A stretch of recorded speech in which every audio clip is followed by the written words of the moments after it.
Before we get into today's episode, I want to share something that I'm really excited about. If you've been listening for a while and you're ready to stop just understanding this stuff and actually move through it, I have a course coming and I cannot wait to get it into your hands. It's called Breaking the Emotional Eating Cycle, and it's the first thing I've created that takes you through the actual psychology of why you eat the way you do. Not the food, not the rules, the parts of you underneath all of it, and why they're doing what they're doing. That's where things actually change. But here's what I'm most excited about. Once you're in the course, you can submit your anonymous questions for me to answer right here on the podcast every single week. Women on the wait list get first access when doors open and founding member pricing, which means the lowest price this course will ever be. The link is in the show notes. Go add your name. Okay, let's get into it. Welcome to The Self-Led Woman. This is a podcast about emotional eating, the experiences that shape our relationships with food, and the path back to self-leadership.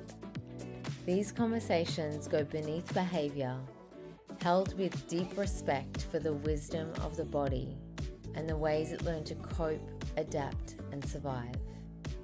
And when we can peel back those layers and meet the parts of ourselves that need care, we begin to see that food was never the problem, and we can return to who we really are. I'm your host, Megan Darnell. Let's dive right in. I'm so excited today to introduce our guest, Dr. Saffi Biasetti. Anne is a transpersonal psychologist and somatic psychotherapist who's been working in the space of eating disorders and trauma recovery for over 35 years. She's a creator of Befriending Your Body program, which is a somatic, self-compassion-based approach to healing disordered eating. Her work really focuses on embodiment, nervous system regulation, and helping people rebuild a relationship with their body that actually feels safe. She's also a mindfulness teacher, a self-compassion teacher, and a certified yoga therapist, and she teaches and consults internationally on these topics. Anne trains clinicians in her Befriending Your Body certification program and is also an instructor with the Center of Mindful Body Awareness and the Self-Compassion in Psychotherapy program. She's the author of Befriending Your Body and also created the Awakening Self-Compassion card deck, which is a beautiful set of practices for self-care, healing, and growth. She's also the author of Your Body Never Meant You Any Harm, a somatic guide to forgiving and healing your relationship with your body. Its release date just around the corner on July 1st, 2026. Dr. Biasetti maintains a private practice in Saratoga Springs, New York. Welcome to the podcast, Anne. Thank you so much. And it's a pleasure to be here with you. Thank you for having me. You're so welcome. I'm so excited for this conversation. So to kick us off, for someone that's listening that's never come across your work before, how would you describe what it is that you do? So I would say simply put, although it's not simple, right? But simply put, I make sure that in each and every session I do, or in my program, that I'm centering the body's communication and the body in the room just as much as I would any story that someone's telling me or any part of their self that they're describing to me. The body is alongside us at all times. So I really help my clients and anyone I work with to bring that communication alive so that they are connected at all times to what's happening inside, because that's a central part of our being and who we are. Yeah, absolutely. And there's just so much wisdom that the body can speak to us as well. Yes, exactly. Getting to know, what we have listened to and what we have ignored for years is the road back to empowerment is really what I always say. Embodiment is empowerment at the end of the day. So getting to know that and not living cut off like most people are experiencing and feeling like they're living is really the road back to feeling so much more connected and empowered. Yeah, absolutely. And then if you can just speak to what, I guess, guided you or made this work personal for you. Yeah, so it was kind of a long journey because being in the field for so long, I was trained in your very clinical training programs, many years ago. But I was very lucky in my clinical training to also be schooled through the humanistic, theories. And really that humanistic approach in that relational field was very much what called me all the time. And then out of grad school, I went into a advanced training, a postgraduate training program in Gestalt therapy, which I often say is the first parts therapy, really, if we look at it years ago. And that was very somatically based, even though they didn't call it that. It was very body based work at the time. And that was really my first introduction to very curious about bringing the body into the room, although there wasn't a name for it at that point. And I will say that my own path back through my connection and my healing with my body.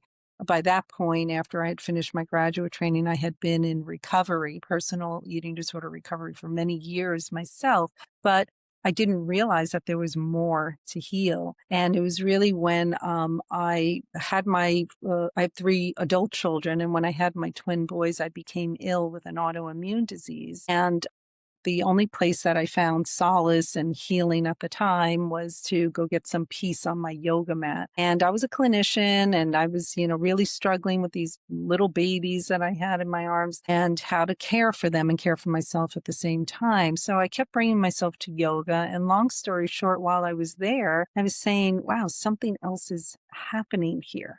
And I started to observe that I was still in the same body that was trying to heal from this illness, all these medications and what have you at the time. But my mind started to arrive in a different place. So that was my first curiosity, saying like, wait a second, I'm still not feeling well, but for that hour, I felt completely at peace, like what was happening. So I got very curious about this mind body experience that I had never been taught about. I'd only been taught about this one direction and one direction only, which is working with our cognition and our emotions, but never what's happening within the body. Like, how in that moment was my body able to also join in and feeling peaceful, even though it still had this illness happening and this imbalance. So it was from that point that I wanted to learn more. And that's when I went through the path of going right to the source, which was I went and started my yoga therapy path. And I thought I would never teach. I thought I was just going to go down this path of integrating. I actually showed up at my very first training saying, all I want to do is integrate these 2 worlds. I said, I want to bring this psycho-spiritual world, embodiment world, and my clinical world together. And that was 37 years ago, 38 years ago. So I think I've done some of that. And that was really my journey. It was my journey back to my body that made me need to know more about why do we have this division in both our medical care, our mental health care, and why is the body left out when really what healed me the most was reconnecting to my somatic experience. That is how I was able to ground my mind as my body was going through these enormous changes and finding its homeostasis again.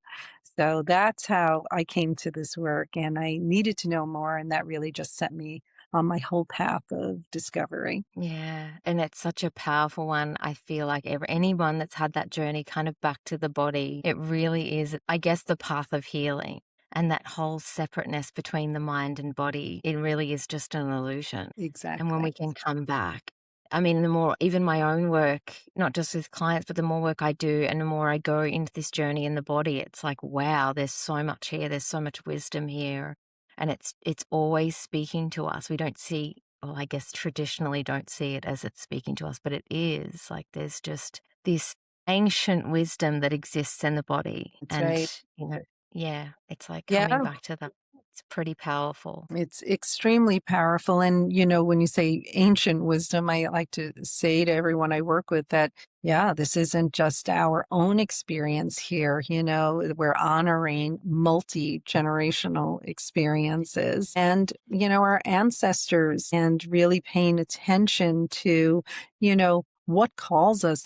To me, that's probably one of the saddest things that happens in disembodiment, is that we cut off from things that actually we deeply are familiar with and that we're deeply pulled toward and really love. Like for myself, even, I mean, I grew up in years and years of Catholic school and, I still even raised my kids that. So that was my, my religion.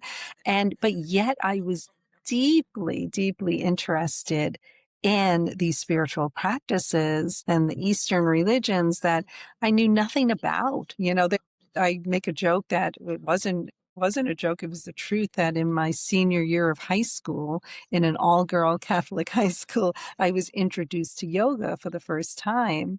And I remember being like, wow, what is this? And, how come I haven't had this in my life? And it really wasn't popular then either.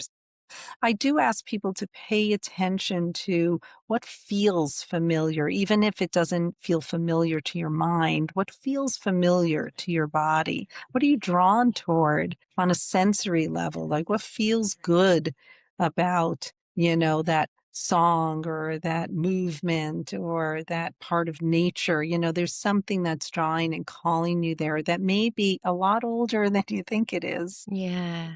Yeah, you make such an important point. I mean, we could go on a whole other tangent there, but with like religion or spirituality or a connection to God or to, source or whatever you want to refer to it as, sometimes like for you, you were raised Catholic, but sometimes the connection to those things comes in another way and it becomes personal because it really does feel like an embodied experience. Absolutely. Yeah. And if anything, it just deepened my connection to what I believed. It Yeah. just it actually helped me to actually feel it inside rather than to just go and receive something from the outside. It really helped me to embody it and to really feel that deep connection to something greater. So this is what I tell folks that come to do my program. They start to feel a connection deeper and larger. And that's what self compassion does, actually. Self compassion is a psycho spiritual construct. And so, what I say to them is pay attention. Maybe you're called back to what you grew up with. Maybe you're called back to that formality, or maybe you're called back to discovering something different about it or something new altogether. So really is once we begin to re-embody and especially then exploring, the compassionate end of that, compassion and embodiment are one and the same. And so the more embodied we become, the more compassionate we become, and the more compassionate we become, the more embodied we become because it's a felt experience. And that leads us to just greater connection, not just with ourselves, with others as well. So it creates a greater, more global connection. Absolutely. Yeah. And it really does like connect you. I feel my own experiences.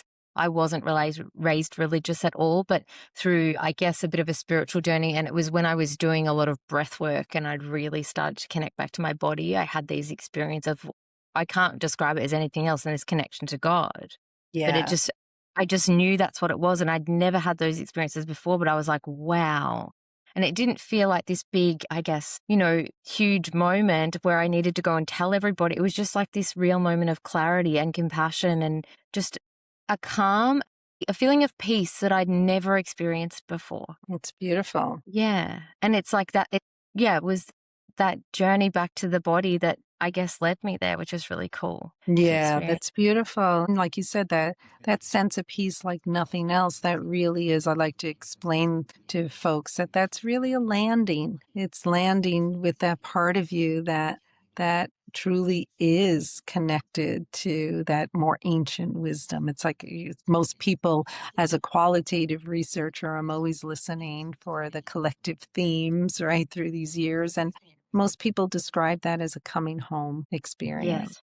like the Yeah. deepest knowing. So you can call that and, whatever you wish to call it. But the truth is that when we have those moments, we're really touching into something that's very special, right? Because that happened within you, like you said, in Mhm. relationship with just this, autonomic activity of breathing.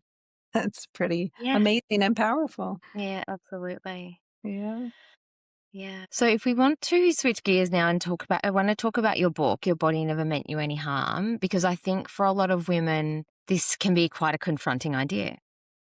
Oh, yes. But what do you think women have misunderstood about their bodies, especially when it comes to food urges or behaviors that feel maybe out of control for them? Yeah, I think the most misunderstood piece is that somehow, number one, that this is their fault, that this is an individual, personal failing of some kind. So that's the number one thing that I would love if I could erase that from every woman's mind. That's the first thing. And as a matter of fact, that's what the first chapter attempts to do, because the first chapter really is the explanation of how did you even come to that thought? How did we get here? How did we get to this place of feeling that our bodies have, been the one that's punishing us, that the body has been the thing that's been harming us, that our body has caused these kinds of urges, that we can't control, and even that word, right? So how did we learn all of this? And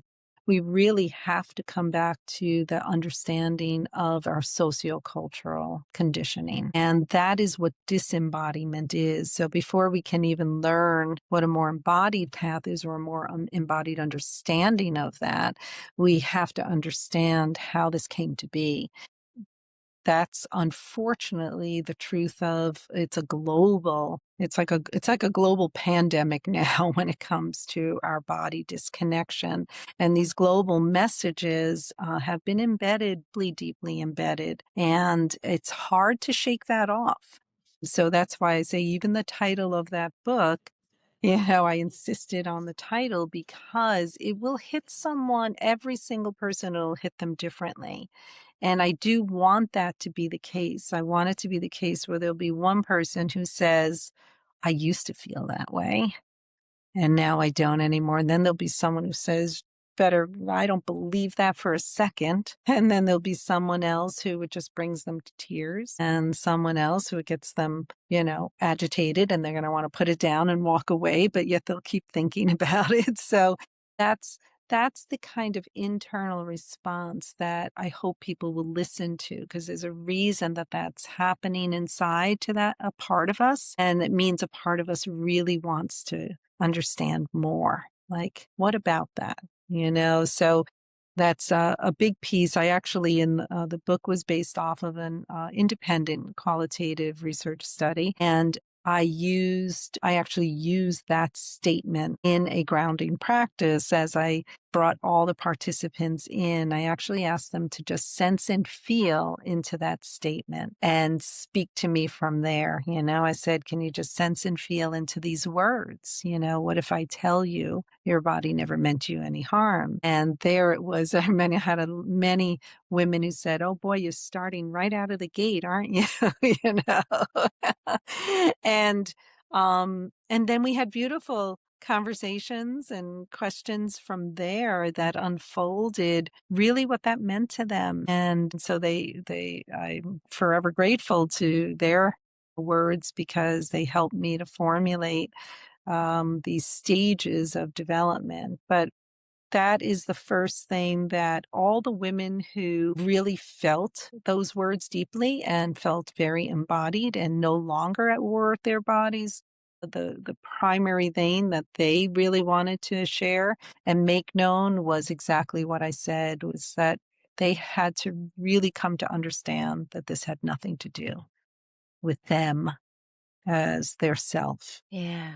That's so beautiful. As soon as you said you used it in meditation, like I teared up a little bit because I just thought about that. And yes, I am in a place now where I know my body never meant me any harm, but for many years, decades, I fully was angry at my body and I thought it was out to get me. And, that journey, just hearing that, I was like, wow, that's so incredibly powerful to sit with that, wherever you are in your journey. That's right. And that concept of like your body never meant you any harm. And it really is just looking out for you. And I guess one of the reasons I wanted to get you on the podcast, I just love your work, but there is many intersections between your work and my work in IFS. And we have these parts, they're all trying to help us, like, through lots of different behaviors around food or even the body. Like, I've done a lot of deep diving and research, and like there's parts of us in and through an IFS lens that, say, for example, will hold extra weight often around our midsection, because the people who are experiencing that, it's because they've had their boundaries crossed way too many times, and so their body has literally gone into this protective mode to protect their organs. And it's like hearing these things and reading it, and you're like, wow, the body is amazing. Like, Yes. And that's exactly what I love everyone to understand. So I think where my yoga therapy background comes in a lot in my work, which I do love, is that I have a lot of schooling in anatomy and physiology. And I love that because I love to teach people that, look at that, your body right now in the service of homeostasis, in the service of balance. What is homeostasis? Equanimity, it's balance. So in the service of that, look what your body's doing now. It's working so hard. Your liver is doing this, your kidneys are doing this, your lungs are doing this. Even as you're saying that, it's like we can take that even deeper. It's like, look what your cortisol did for you. How your cortisol helped to create this beautiful protective layer and it's so that you didn't even have to use your voice. You could find a way to feel safe and protected in there, and your body made sure that through its extra production of these stress hormones that it took care of that. So there's even deeper ways that we can understand these unfoldings. And the more we can start to, like, I call it like the talking organs in my office. I actually use those kinds of words. I'll be like, may I offer you how I hear that from your inner body? Like, they'll tell me a story and I'll say, may I offer how I hear that from your inner body and what your inner body may be saying, but let's check it out. And, we'll take that little journey and people find it pretty fascinating. They're like, I had no idea. I had no idea that that was happening. And so that's really the approach I take through especially the recovery process, because people don't know what's happening inside, and they don't know that, certainly nobody means any of this behavior. Just like their body never meant them any harm, what they come to realize is they never meant their body any harm either, of course. They're just doing whatever they thought was in service of safety too. And their body is going to keep working with them in that mode of protection. And so if we can see that we're attempting to do the same thing, what would happen if we got on the same team? yeah, it's pretty powerful. And to Mhm. know, it's like to be able to speak to the body or speak to an organ or speak to, anything. And because everyone's on the same team, but in IFS, it's like when you have, say, a polarization, you've got two parts fighting against each other. When you actually get them to talk to each other, they both have the same intention. Well, they're That's both protecting the exact same thing, but they're just doing it in opposite ways. And that once they recognize that, they're like, wow. And they start to soften because they're like, we're actually trying to do the same thing here. that's right. And there's the compassion. And, Mm. so and you bring that in like that, and it's like, whoa, we just recognize this deep understanding about each part. And the same, that's exactly as I'm saying with the body. If we can recognize that we're not this separate self from the body, and that we're actually in relationship with the body, and that if we can bring this understanding, there's, one part in the book where I say, if you can consider for a moment that, whatever suffering we may be going through, if we can consider for a moment that your body doesn't want this either. No one's body wants to suffer, like I said, with that autoimmune illness, it's like my body didn't want that either. I can be angry all day at my body, but when I get on the same team with it and I can understand, like, wow, wait a second here. Did my body mean to think that something within it was foreign, that it needed to reject it in some way? No, of course not. Mm, No one's body naturally wants to do that, so if we can understand that, well, neither of us wanted this, then what happens, So that's kind of where in the journey of embodiment, where I talk about the research was on body forgiveness. And I say, what is body forgiveness? There's a number of parts to it, but one of the parts to it is that understanding, that depth of understanding that says, wait a second.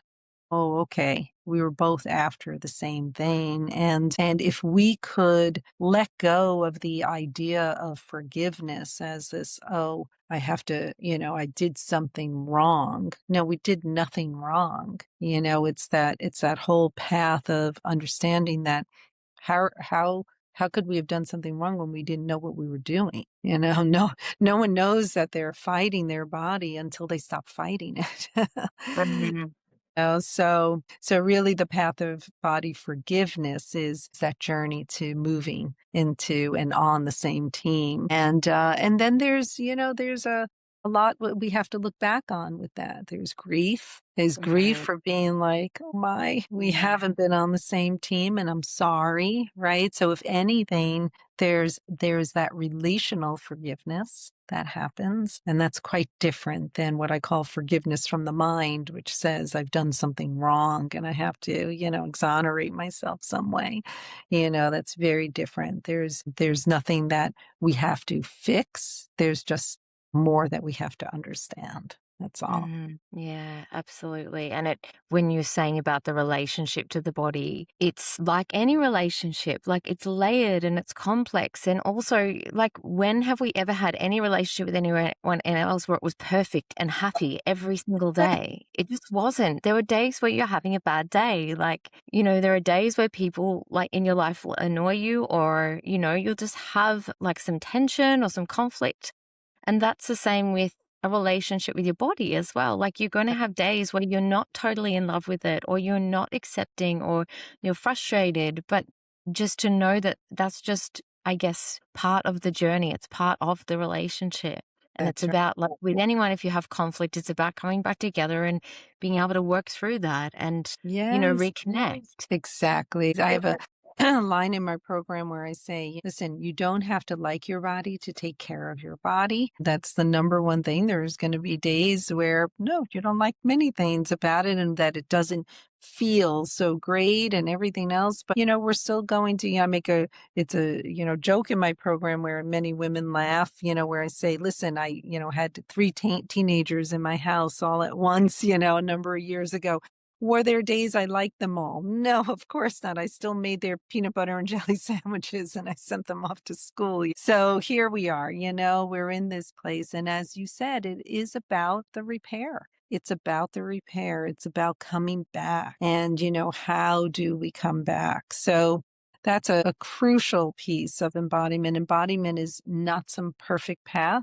As you said, there's no such thing as an arrival and a stain. I wished I could say that, but no, it is about the constant return. And that's really what it's about. It's about, touching it. And there was a participant who said a beautiful thing. She said, how come I expect my body to be okay on all these levels? I expect it to look okay, to feel okay, to behave okay, and all. She said, all living things are not okay sometimes, and I just thought it was the most beautiful, simple, self-compassionate statement. It's like, yeah, would you expect your puppy dog to be okay all the time or your cat? No, we give passes to other living things, but we forget that the body is a living entity that is so complex. And there's going to be many days that it has not okay things to share. And our mind's going to want to make it okay. And, it's more the path of how can we compassionately understand that, today may not be one of those days that I can do what I thought I was going to do, and it's really a very important shift. Absolutely. And that what you just shared, I mean, that you make such an important point about, if it's someone we love or our puppy, we don't when they get sick go, "You're so frustrating." We're like, "Okay, well, what do you need? Like, do we need to go to the vet or the doctor, or, what is it that you need today?" Like, we go into this mode of caring, and it's like being able to offer ourselves that much and saying, "Okay, I don't feel so good today. What can I do to support myself? Or what is it that I need?" And I think historically, I feel like people are getting better at this, but I feel like historically we would still push through when we were sick, and we would still work, and we would still not listen to our bodies. And also then there's the food layer, because for a lot of women and what culture has taught us, it's like we ignore our hunger. We That's right. ignore what our body is telling us. We ignore what we need, That's right. because the latest fad of like whatever it is, it's like, well, I'm going to cut this food group out, but it's like your body needs those things. And it's like being able to listen to it or pay attention when it needs something is really, it's self-compassion, but it's like that relationship. Like my husband rage baits me sometimes because he finds it funny, but like I'll still get up and make his lunch or, it's like you just continue in the relationship. You continue just because you don't like someone some days, like your kids when they were teenagers, it doesn't mean you don't love them, doesn't mean you're still not going to make their sandwiches and we are the same, like to treat ourselves with the love and care that we offer to others. Yes, exactly. And, I think it's easier sometimes on the self-compassion level. It's easier sometimes for people to say, like, well, okay, I can think of treating myself as a friend, that typical statement. But, when I was doing my first research, which was on self-compassion and eating disorder recovery, I really found that, people were able to take that in a little bit, but what really stopped them was the high criticism, right? The parts of themselves that came racing in against the self-compassion because they felt such shame for the way that they were treating their bodies. And they were like, I can't take in. As a matter of fact, I have clients sometimes that are in the beginning stages of recovery that'll come to me and they'll say, I know all that self-compassion work that you do, so don't do any of that with me.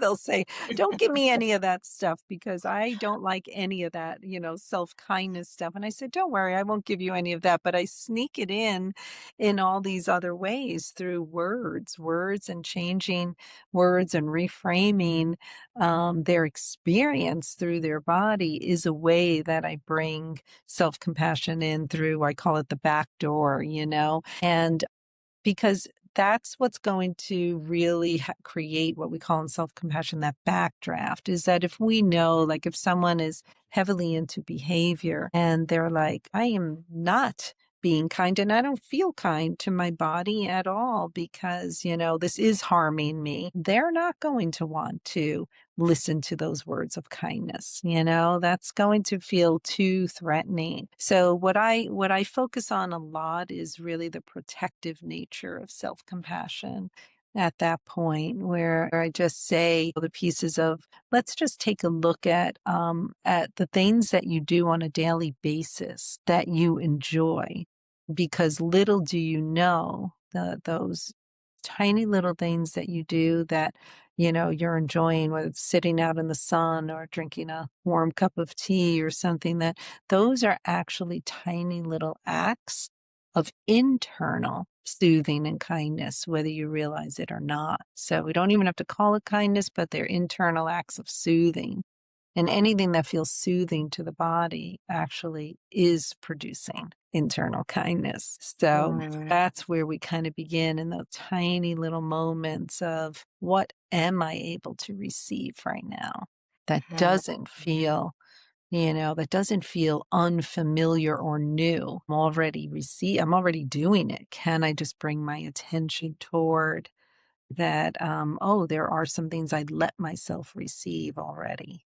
And that's what we like to build upon. It's an important piece. And they're those real, like you say, drinking a nice cup of tea in the sun or something like that is signaling to your body you're safe. That's like right. When you're doing something that's good in the moment, I do speak to my clients about sometimes, what are you doing for self-care? And I'm not talking about, the 10-step list or the face mask. I'm like, what are you doing in the moment that feels good to you? That's right. Like they might say, I go to the gym, and I'm like, but does that feel good to you? Like, that's great, but like, does that feel good? Like, what are you doing for pleasure? And I think so many women have really interesting relationships with pleasure. And I've spoken about food as well. I create content around like, you know, what food means for you. But like one thing I was like deep diving to is like chocolate and how chocolate can represent pleasure. And it's like people treat chocolate like they're so afraid of it. Like they say things like, they treat like there's a bomb in the house, like get that away from me. And it's like they don't allow themselves pleasure anywhere in their life because they just work so much or they're doing all these things. But it's like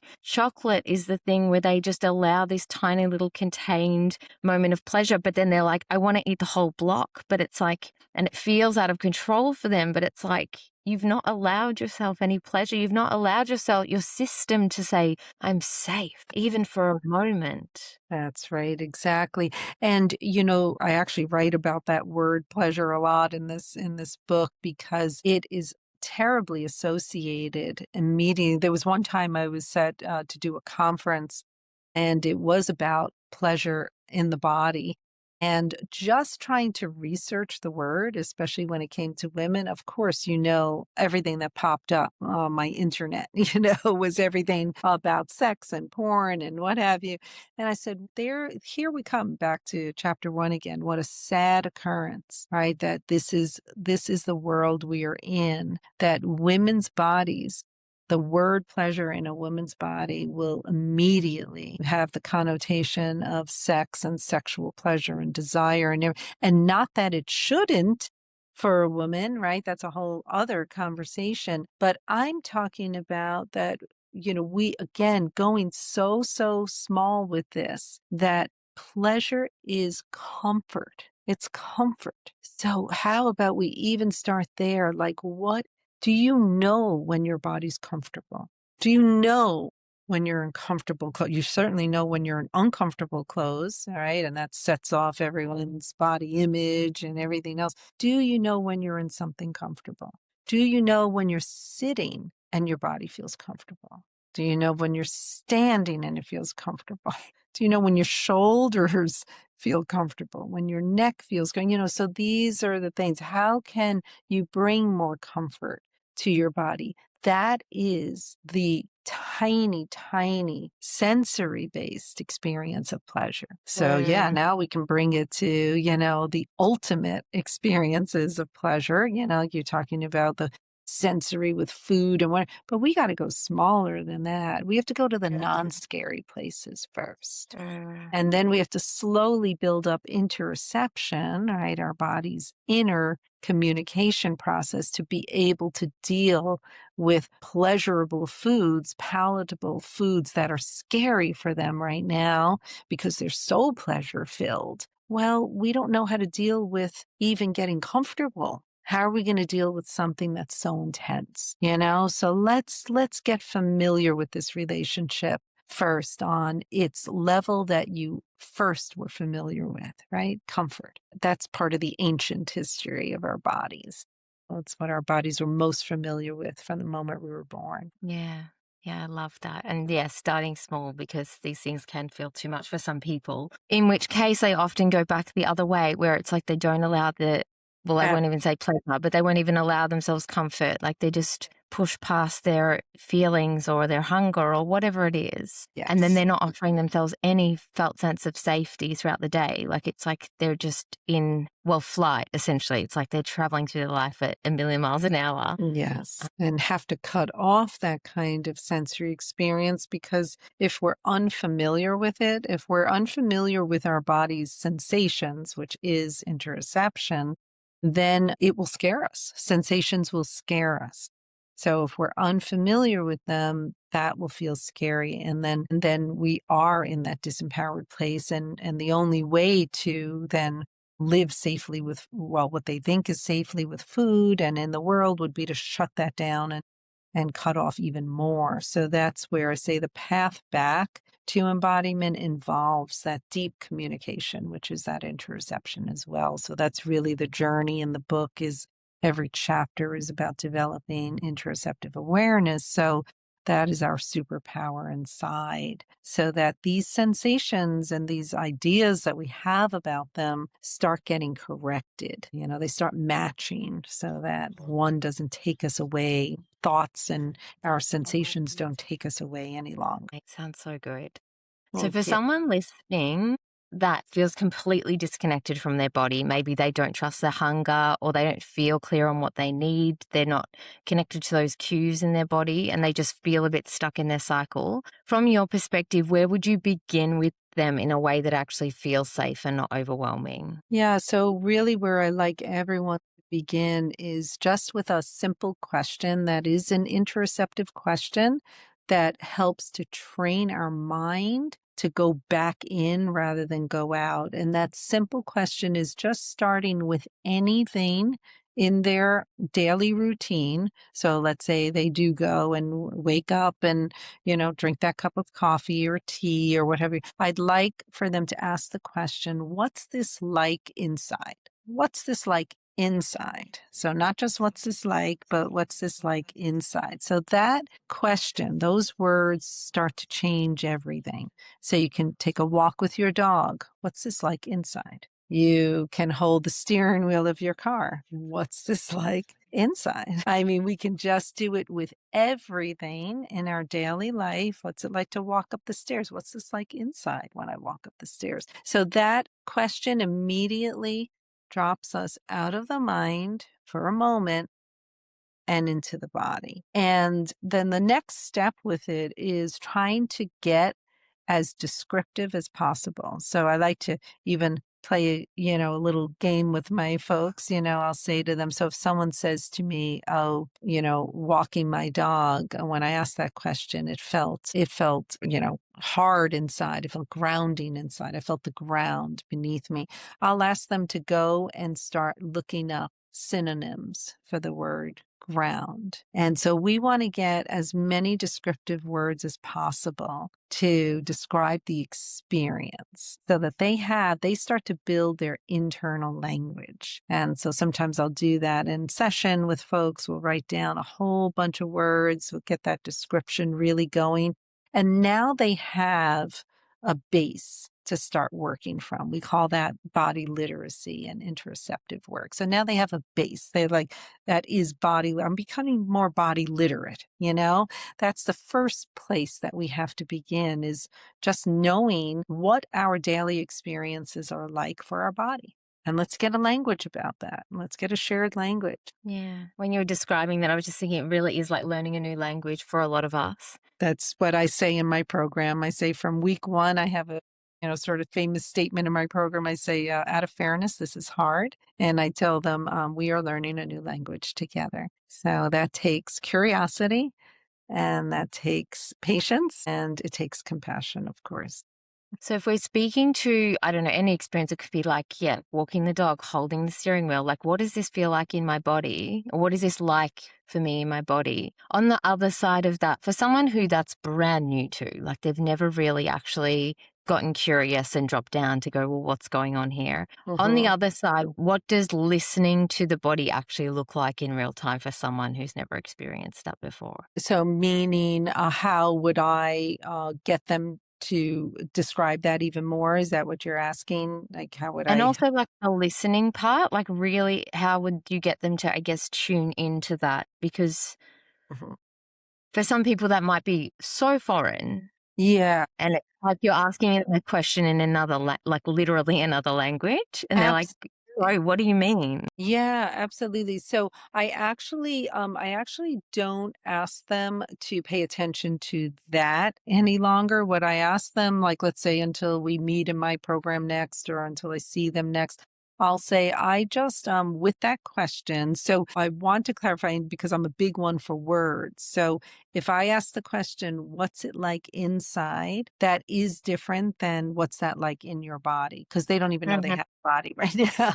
So so the words are powerful and they make a difference. So I like to leave it at just what's it like inside? What's it like inside? What's it like inside your hands right now as you hold that steering wheel? What's it like been inside your feet as you step on the ground? Well, so we're getting really tiny with it, a lot smaller than what's it like in your body, because people are like, I don't know, this body is so big, or this body is so this, I have so much pain in this body. And that's when the mind comes back in again.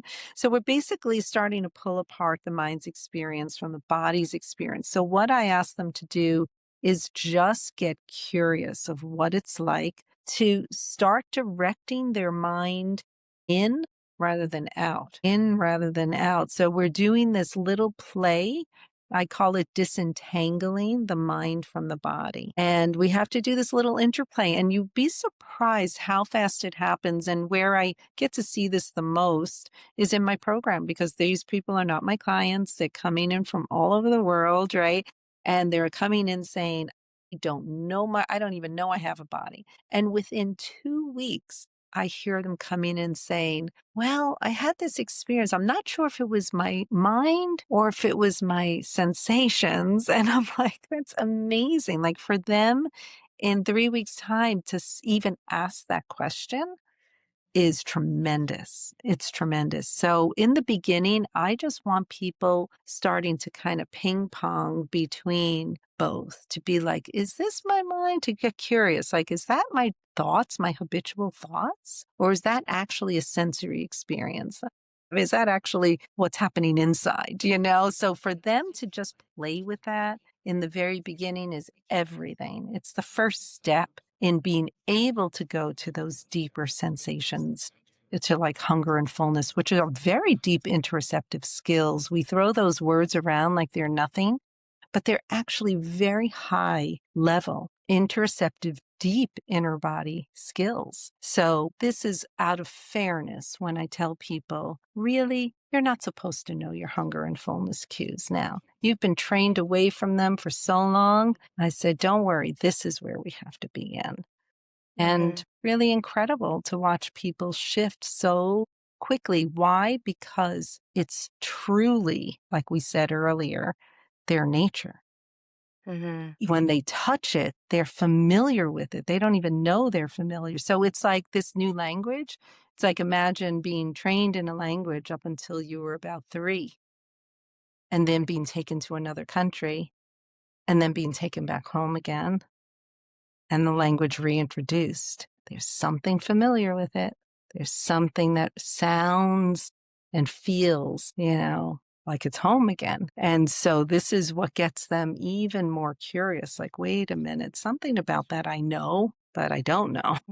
Yeah, that's really powerful. And also that really is a brilliant tool that increases people's capacity, like that awareness and that ability to be able to start separating.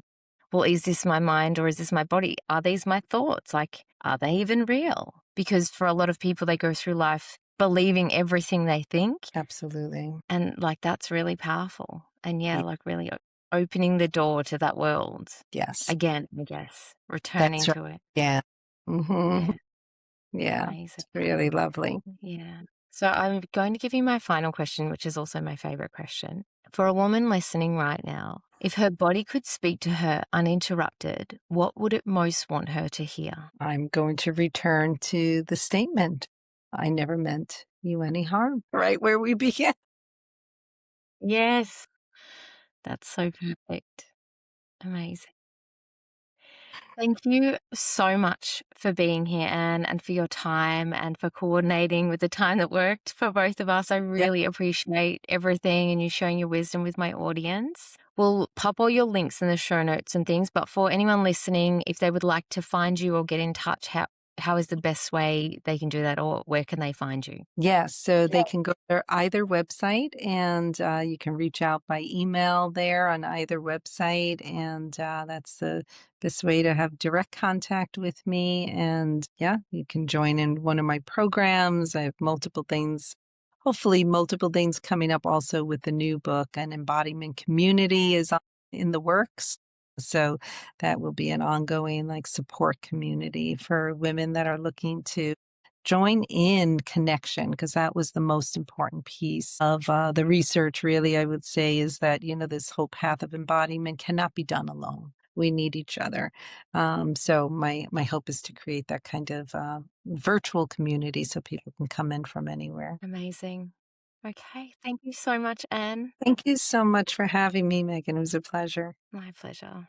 Thanks. This podcast is intended for educational and informational purposes only and is not a substitute for therapy, medical advice, or professional health care. If this episode brings up anything difficult for you, please consider reaching out to a trained healthcare professional, therapist, or support service.